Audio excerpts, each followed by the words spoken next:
आजकल हमारे टीवी पे सुबह शाम यही आ रहा है कि जी भारत एक्सपोज हो गया। देखें, यहाँ पे तो जोक हो रहे हैं यूनाइटेड नेशंस में। मेरा ख्याल है मेरी ख्वाहिश थी कि उसमें से एक जोक तो ये है कि हमारे फॉरेन मिनिस्टर साहब ने फरमाया भाई हम तो भारत के साथ बातचीत करना चाहते हैं, वो खुद नहीं करते। ये मैंने देखा कि आप पाकिस्तानी लोग बहुत स्मार्ट लोग हो। आप लोग मौके की मुनासबत के हवाले से फौरन अपना वो जो स्टेटमेंट, अब यूनाइटेड नेशंस में आए तो भाई हम तो भारत के पीछे पीछे घूम रहे हैं, रिलेशन कोई बात करते हैं। IMF को पैकेज लेना हो तो कहें जी हम तो भारत से बात करना चाहते हैं। और मेरे भाई बात इस तरह तो नहीं हो जाती ना हवा में। बात करने के लिए कुछ स्टेप्स आपने लिए, वो हालात बेहतर करने के लिए सिचुएशन आपने की है। दूसरा सबसे बड़ा मजाक है जो वो किया है, IMF की जो हेड है वो हमारे काकड़ साहब को, प्राइम मिनिस्टर साहब को मिली है और उन्होंने कहा है कि अमीरों से टैक्स लेकर गरीबों की मदद करें। वाह भाई, कैसी बात उन्होंने कर दी। ये आपका क्या ख्याल है? हमें नहीं पता। ये अमीर लोग कौन है? रूलिंग एलीट है। रूलिंग एलीट से आप लेके दिखाएं। आप बिजली के और पेट्रोल के आप जो है रेट बढ़ा देते हैं। कभी आपने कहा है कि पहले करप्शन रोको? कभी आपने कहा है जो अमीर लोग हैं जो 4-4 कनाल के घरों में रहते हैं उनका टैक्स बढ़ा दो? कभी कहा है जो महंगी गाड़ियां ना मंगाओ, मेकअप ना मंगाओ, कुत्तों की खुराक, आइसक्रीम, चॉकलेट ना मंगाओ? आपने कभी नहीं। बड़ी पॉलिटिकल स्टेटमेंट दे दी। ये जोक था, में 2 जोक हैं। एक जोक ये है कि भाई हम तो भारत से रिलेशनशिप ठीक करना चाहते हैं, भारत हमसे बात नहीं करता, वो नाराज है हमारे साथ। और दूसरा जोक ये है कि भाई अमीरों से टैक्स लेकर गरीबों की मदद करें। ये IMF की स्टेटमेंट है काकड़ साहब। और मजे की बात है, जिस प्राइम मिनिस्टर को वो कह रही है उनके ऊपर खुद नैब का केस है। आपको पता है ये जो नैब के नए केस खुले हैं उसमें हमारे वजीर आजम साहब जो है वो भी जख्मी है, उसमें वो भी इसमें जो है वो उसका केस है, उनका केस है नैब के। बिल्कुल। तो भाई आप किनसे बातें कर रहे हैं यार? IMF वाले पता नहीं है उनके उधर हमारे नवाज शरीफ साहब हैं, वो कहते हैं भाई G20 हमने करनी थी, चांद पर हमने जाना था। ये कैसा यार? ये जोक्स क्या है यार? ये क्या कर रहे हैं आरजू? मुझे तो बहुत ही अजीब सा लग रहा है। वो कह रहे हैं हमें कॉपी करके भारत ने अपनी इकोनॉमी ठीक कर ली। ये तो हमारे आइडिया थे, सब सारे आइडियाज हमारे थे जो भारत ने कॉपी कर लिए। मैं आरजू देखें, अपनी सड़क तो खुद आप सीधी बना नहीं सकते हो भाई। मोटरवे आपने कोरिया से बनवाई है, सी पैक बन रहा है आपका, चाइना बना रहा है। आप लाहौर का ट्रैश आप टर्की के ठेकेदारों को बुला लेते हैं सारी किकबैक्स लेने के लिए। जिस मुल्क में एक सड़क ना बन सकती हो, चांद पे किस तरह जाना? साइकिल पे जाना था आपने चांद पे? पता नहीं ये क्या, ये मजाक पे मजाक है। और कौम ऐसी बेवकूफ है कि वो कहते हैं नहीं जी हमें जिहाद करना है, हमें जिहाद चाहिए, हमें जिहाद। पता नहीं किस जिहाद की बात हो रही, पता नहीं दुनिया किस डायरेक्शन पे जा रही है। कल इलान मस्क ने कल जो उनका वो जो प्रोजेक्ट उन्होंने दिमाग में कंप्यूटर फिट करने का है, उसको FDA ने अप्रूव कर दिया है। यहाँ पे वो 10 लोगों पे ये एक्सपेरिमेंट कर रहे हैं। दुनिया दिमाग में कंप्यूटर लगा रही है, ये पता नहीं किस जिहाद के चक्कर में पड़े हुए हैं। और लीडरान है। अब मैं छोटी देखिए आरजू, मैं आपके हालात बताना चाहता हूं आपको। मेरे प्राइम मिनिस्टर साहब शहबाज स्पीड साहब, वजीर आजम साहब पाकिस्तान गए, एक दिन रुके, 3 मुलाकातें हुई, फौरन दूसरी फ्लाइट पे वापस लंदन। आपकी जो क्वीन ऑफ पाकिस्तान है वो भी और उसके बाद मुझे ये बताएं, आप इस दौर में आप एक दिन के लिए जाते हैं, वजीर आजम साहब गए हैं, जो साबिक वजीर आजम जो शायद उससे मुस्तकबिल में भी दूसरे अगले वजीर आजम हो, एक दिन रुके हैं वहां पे, क्या हुआ है? मेरी जो इंटरनल की सारी खबरें मुझे रिपोर्टें आ रही हैं, आपस में फैमिली के झगड़े चल रहे हैं सब। भाई वो कहते हैं अगला जो है वो शहनशाह अकबर के तख्त पे मैं बैठूंगा, वो आपस जिस तरह वो मुगल लड़ते थे आपस में, इस तरह ये लड़ रहे हैं। बिल्कुल। मुगलों का आपको पता है ना, मुगल भी एक दूसरे की आंखें निकाल देते थे, भाइयों को मार देते थे, बाप को मार देते थे। वही हाल है। वो खुदा का नाम लो यार, 25 करोड़ लोगों को रोटी नहीं मिलती खाने को यार। आपके लले तले खत्म नहीं हो रहे। मैं तो वैसे आरज़ू, मैं यकीन करें कि मैं क्या बताऊं, आप पाकिस्तान की बात कर देते हैं, मैं तो करना नहीं चाहता पाकिस्तान की बात, कि उसकी वजह है कि मैं जब भी बात करता हूं इमोशनल हो जाता हूं, क्योंकि आपका कोई सामने नजर नहीं आ रहा कि आपका फ्यूचर क्या है।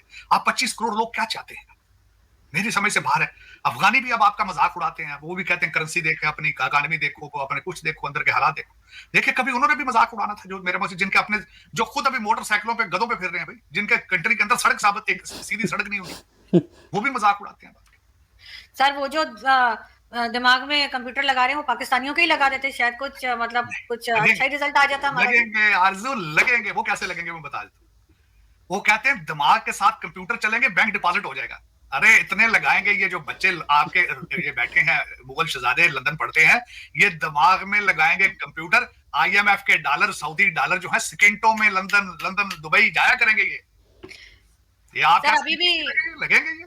सर अभी भी जो बैंकिंग सिस्टम पाकिस्तान का है और जो IT फील्ड में जो लोग काम करते हैं वो इंडियन प्रोडक्ट्स इस्तेमाल कर रहे थे, तो गवर्नमेंट ने बैन लगा दिया है कि कोई भी इंडियन प्रोडक्ट आप इस्तेमाल नहीं कर सकते, ना तो बैंकिंग सिस्टम के लिए ना ही IT के लिए, क्योंकि इंडिया वाले जो है वो हमारे बैंकिंग सिस्टम को हैक कर सकते हैं। सर हमारे इतने पैसे कहीं ले ना जाए, इस किस्म की सर यहाँ पे बातें हो रही है और कहा जा रहा है जो पाकिस्तान में अवेलेबल है वही इस्तेमाल करें, इंडियन प्रोडक्ट्स बिल्कुल यूज ना हो।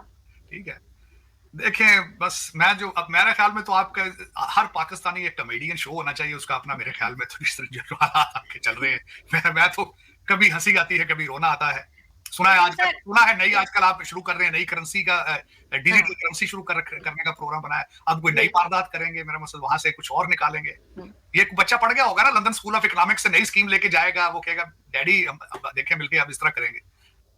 तो दोस्तों आपने सुना कैसे साजिद तारर और आरज़ू काज़मी बता रहे हैं कि जो भारत ने G20 करवाया और भारत की जो इकनॉमी है इतनी बूस्ट हो रही है, ये सिर्फ ये सब पाकिस्तान करने वाला था। यानी कि मतलब कि इतना बेवकूफ़ समझाएगा सबको, मतलब पाकिस्तान करने वाला था या भारत ने कर लिया भाई साहब। मतलब कि बिल्कुल ही मतलब इतना पागल बनाया जाता है पाकिस्तान में, पाकिस्तानियों को मतलब कि बहुत लाहौरी चूरन दिया जाता है, लाहौरी चूरन दिया जाता है। उसके बाद कहते हैं कि जाओ घर पे दूध में डाल के इसको पी के सो जाओ बस, और तुम्हें ना कहना है ना सुनना है ना कुछ पूछना है गवर्नमेंट क्या कर रही है, पाकिस्तान की एलिट क्या कर रही है, मतलब कि इस्टेब्लिशमेंट क्या कर रही है, मिलिट्री क्या कर रही है, कुछ मत पूछो। बस पूछोगे तो भाई देखो देखो भारत आ जाएगा, भारत पाकिस्तान पे कब्जा कर जाएगा। अरे भारत को अगर पाकिस्तान पे कब्जा करना होता ना तो कब का कर चुका होता। जब 1971 में जब पाकिस्तानी 93,000 पाकिस्तानियों के पतलों में उतरी थी ना, मतलब पैंट उतरी थी और मतलब कि सफाया हो गया था वहाँ से, क्या बोलते हैं बांग्लादेश से, मतलब भगा भगा के मारा था उनको, और जब कैद कर लिया था, सरेंडर हो गया था 93,000, तभी कर लेता भारत पाकिस्तान पे। मतलब कि 93,000 तो थे ना भारत के कब्जे में फौजी पाकिस्तान के, तो मतलब तभी कर सकता था ना वेस्ट पाकिस्तान पे भी। मतलब ईस्ट पाकिस्तान तो आ ही गया था, मतलब कि वो भी मतलब कि बहुत सारी शर्तें हम मनवा सकते थे। मतलब वो थोड़ी सी गलती हो गई, वहाँ पे बहुत सारी शर्तें मनवा सकते थे ईस्ट पाकिस्तान के लिए, लेकिन वेस्ट पाकिस्तान पे कब्जा हो कर सकता था भारत, लेकिन नहीं करा क्योंकि भारत नहीं चाहता। वो हमें क्या करना है वहाँ पे, वो जो लाहौरी हैं मतलब जिहादी पड़ जाए कहीं पे भी, उनसे हमें क्या लेना देना है भैया। हमें नहीं चाहिए वो लाहौर, तुम रखो भैया, हमने तुमने पहले से अलग कर दिया, मतलब कि जैसे भी अलग हुए हैं अलग हो गए ना, तो मतलब वहीं पे रहो, मतलब कि भारत से कोई रिश्ता मत रखो, बस तुम्हारी मेहरबानी होगी। यहाँ पे मिलिटेंट्स मत भेजो, अपनी पाकिस्तानी इकनॉमी पे ध्यान दो। भारत भारत की इकनॉमी और भारत के मुसलमान, भारत के एलिट, मतलब कि भारतीय गवर्नमेंट किसी भी चीज़ पर नज़र मत रखो। यहाँ पे सब कुछ सही है। भारत मतलब कि मुसलमान इतने ज़्यादा अच्छे तरीके से रह रहे हैं ना, मतलब कि किसी देश में नहीं रह रहे होंगे। खुद जो दूसरे देशों के मुसलमान हैं वो खुद बोलते हैं कि भाई साहब जो भारत के मुसलमान हैं सबसे खुशनसीब हैं। ये भारत में उनको वोट देने का अधिकार है। किसी भी मुस्लिम देश में बता दो कि उनको वोट देने का अधिकार हो, वहाँ पे तो सिर्फ और सिर्फ जन्मजात से जो मतलब कि पूर्वजों से चलते आ रहा है, उनका रॉयल फैमिली चलती आ रही है, बस वही मतलब कि वो प्रधानमंत्री बन जाते हैं और प्रिंस बन जाते हैं, मतलब वही चलता आ रहा है। वहाँ पे भारत जैसा सुकून नहीं है मुसलमानों के लिए भी, और मतलब कि वोट देने का हक है, तो मतलब बहुत ज़्यादा सुखी हैं सबके सब यहाँ पे। और पाकिस्तान बस यही चिढ़ता रहता है कि भारत की इकनॉमी इतनी आगे बढ़ रही है और इतने आगे जा रहे हैं, मतलब कि नहीं करना चाहिए। मतलब कि अपनी इकनॉमी पे ध्यान दे पाकिस्तान, और भारत की जो इकनॉमी आगे बढ़ रही है वो अपने दम पे बढ़ रही है। भारत ने क्या बोलते हैं 1990s में रिफॉर्म्स करे थे, और उसके बाद भारत ने अपना सोना तक गिरवी रखा था IMF मतलब कि UK के किसी बैंक में, और उसके बाद से भारत ने पीछे मुड़कर नहीं देखा, और भारत ने मतलब रिफॉर्म्स किया अपनी इकनॉमी में, और उसके बाद बूस्ट हुई हमारी इकनॉमी। जब मोदी जी प्रधानमंत्री बनने वाले थे उससे पहले ही 12वें नंबर की इकनॉमी थी, उसके बाद जब मोदी जी प्रधानमंत्री बने और अब तक भारत चौथी नंबर की इकनॉमी बन गया है। 4 ट्रिलियन से ऊपर की इकनॉमी भारत की पहुंच चुकी है, और भारत बहुत जगह पे एक्सपोर्ट्स बढ़ा रहा है अपनी, और बहुत ज़्यादा आगे बढ़ रहा है। और पाकिस्तान तो बस यही ऐसे ही चलता रहेगा और यही कहता रहेगा कि भाई साहब हमें ये करना था और भारत ने ये कर लिया। मतलब कि इतना पागल मत बनाओ पाकिस्तान को। आज ये 21st सेंचुरी है जहाँ पे सबके पास सोशल मीडिया है, न्यूज़ है, सारी चीज़ें उपलब्ध है, और इतना बेवकूफ़ नहीं बनाया जा सकता।